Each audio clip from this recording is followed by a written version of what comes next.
అమ్మాయి లోపల ఎవరు ఉండారమ్మాయి? ఎవరో ఉంటావేంటి మా అమ్మ, మన ఇద్దరమే కదా ఇంట్లో ఉంది. కాదమ్మా, ఎవరో ఉండారమ్మాయి. అవునా, పదా చూద్దాం పదా. ఎవరు లేరు కదా మా అమ్మ. మరి లైటు ఫ్యాను తిరుగుతుందే, మీ తాత వచ్చి కడతాడా? మా తాతే ఉంటే నీ ఆటెట్ ఎందుకు సాగుతాయి? ఇదిగో మా అమ్మ, ఇంకా నీతో గొడవ పడ్డం నా వల్ల కాదు. నేను సారీ చెప్తా, నువ్వు రిటర్న్ చెప్పాయి. సారీ. రిటర్న్.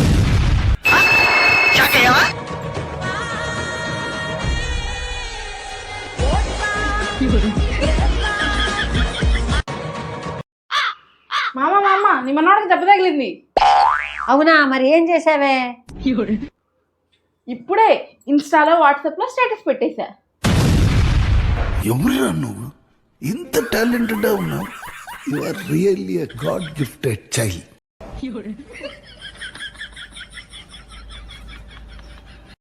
అమ్మాయి, నాదంత బాధగా ఉంటే వెళ్ళిపోవచ్చు అమ్మాయి.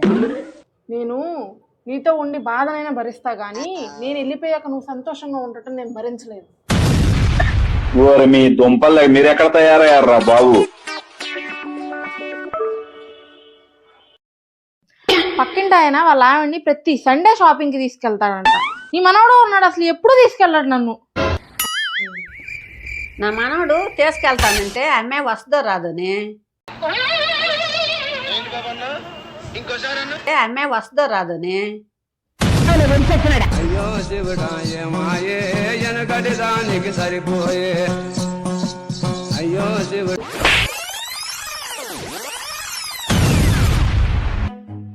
నన్నే కొడతావా? నేను వెళ్ళిపోదా మా ఇంటికి, మళ్ళీ ఇక్కడికి వస్తే అడుగు నన్ను. సరే పోతే పోయావు, చికెన్ వండే తింటావా? అయితే 2 లెగ్ పీసులు, 4 లివర్లు, పులుసు అన్ని అయ్యే. ఎవరురా నువ్వు? ఇంత టాలెంటెడ్ ఉన్నావు. సావపోయే ముందు కూడా గొల్లుమని నవ్వేలాగా జోకిస్తున్నావు. అమ్మాయి, నాకు బిస్కెట్ అమ్మా, ఇవ్వకుండా తింటావా అమ్మాయి? ఏంటో అలా ఉండవు?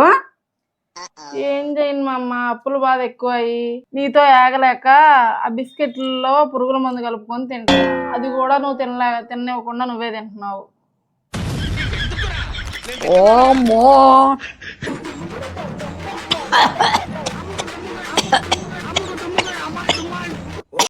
అమ్మాయి ఆకలితో అన్నం పెట్టు. మా అమ్మ ఇవాళ పనమ్మాయి రాలా, నేనే వంట చేశా. ఏంటి సార్ అది? అవునా, నేను ఇవాళ ఉపాసం అయితే నాకు వద్దులమ్మా.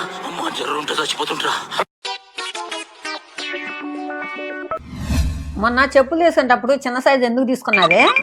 చెప్పులు కదా మా అమ్మ, రోజు వేసుకుంటా ఉంటే కొంచెం సైజ్ పెరిగిద్దని చెప్పి చిన్న సైజ్ తీసుకున్నాం. అలాగైతే రేపు కారు కొనేటప్పుడు చిన్నది కొనుక్కున్నాము, అది నడిపే కొంత నడుపుకొని పెద్దది అవుద్ది. ఏంటి సార్ అది? అది నడిపే కొంత నడుపుకొని పెద్దది అవుద్ది. ఏంటి షాక్ అయ్యా? ఎందుకు పుడతారో కూడా తెలియదండి మనుషులు. కొంతమంది బేసిక్ సెన్స్ ఉండదు మనుషుల దగ్గర. ఓకే.